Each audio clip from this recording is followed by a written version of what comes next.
Évangile de Luc, chapitre 6.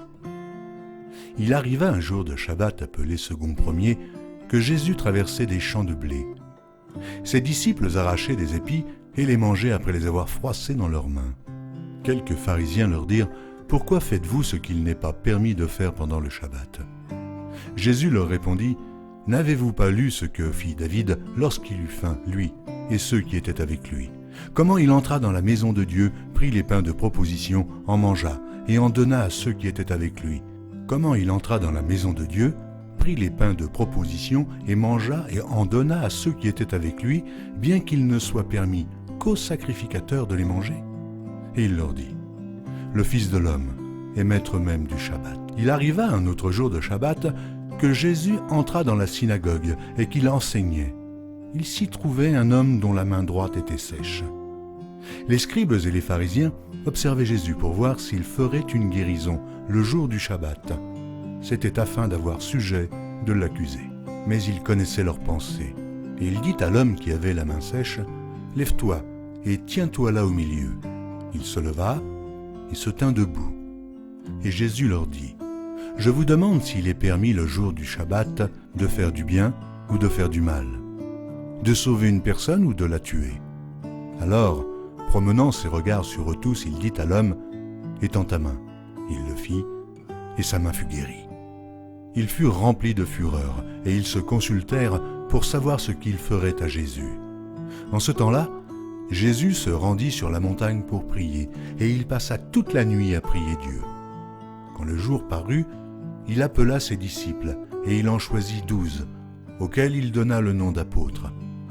Simon, qu'il nomma Pierre, André, son frère, Jacques, Jean, Philippe, Barthélemy, Matthieu, Thomas, Jacques, fils d'Alphée, Simon, appelé le Zélote, Jude, fils de Jacques, et Judas Iscario, qui devint traître.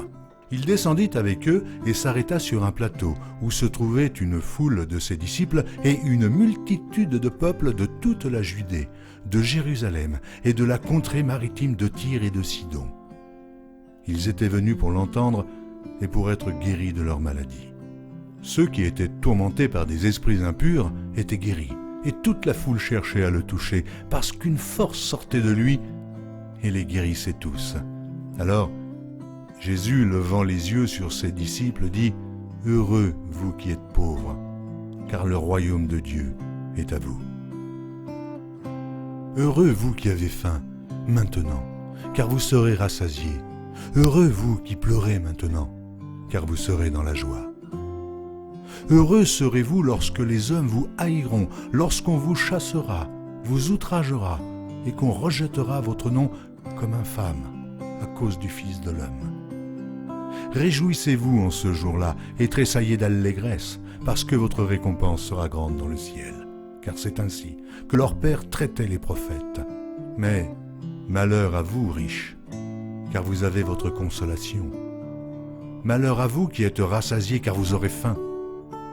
Malheur à vous qui riez maintenant, car vous serez dans le deuil et dans les larmes.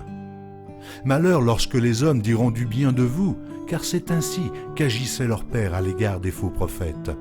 Mais je vous dis à vous qui m'écoutez, aimez vos ennemis, faites du bien à ceux qui vous haïssent, bénissez ceux qui vous maudissent, priez pour ceux qui vous maltraitent. Si quelqu'un te frappe sur une joue, présente-lui aussi l'autre. Si quelqu'un prend ton manteau, ne l'empêche pas de prendre encore ta tunique. Donne à quiconque te demande, et ne réclame pas ton bien à celui qui s'en empare. Ce que vous voulez que les hommes fassent pour vous, faites-le de même pour eux.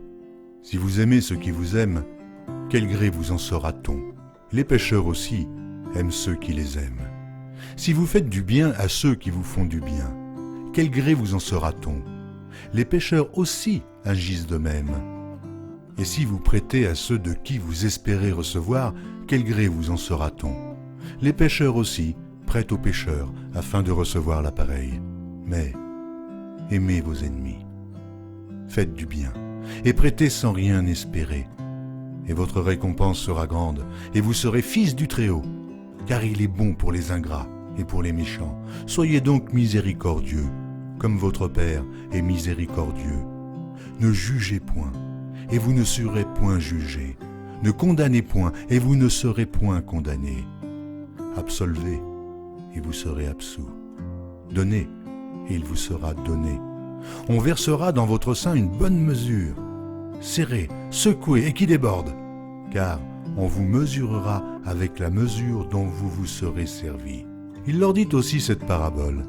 Un aveugle peut-il conduire un aveugle? Ne tomberont-ils pas tous deux dans une fosse? Le disciple n'est pas plus que le maître, mais tout disciple accompli sera comme son maître. Pourquoi vois-tu la paille qui est dans l'œil de ton frère, et n'aperçois-tu pas la poutre qui est dans ton œil? Ou comment peux-tu dire à ton frère, « Frère, laisse-moi ôter la paille qui est dans ton œil, toi qui ne vois pas la poutre qui est dans le tien ?» Hypocrite, ôte premièrement la poutre de ton œil, et alors tu verras comment ôter la paille qui est dans l'œil de ton frère. Ce n'est pas un bon arbre qui porte du mauvais fruit, ni un mauvais arbre qui porte du bon fruit, car chaque arbre se connaît à son fruit. On ne cueille pas des figues sur des épines, et l'on ne vendange pas des raisins sur des ronces.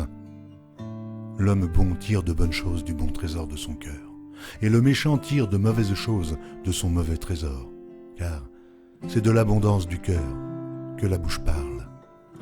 Pourquoi m'appelez-vous Seigneur, Seigneur, et ne faites pas ce que je dis? Je vous montrerai à qui est semblable tout homme qui vient à moi, entend mes paroles et les met en pratique.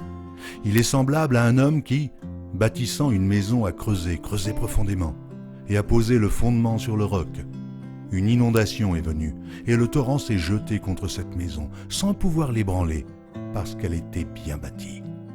Mais celui qui entend et ne met pas en pratique est semblable à un homme qui a bâti une maison sur la terre, sans fondement. Le torrent s'est jeté contre elle, aussitôt elle est tombée, et la ruine de cette maison a été grande.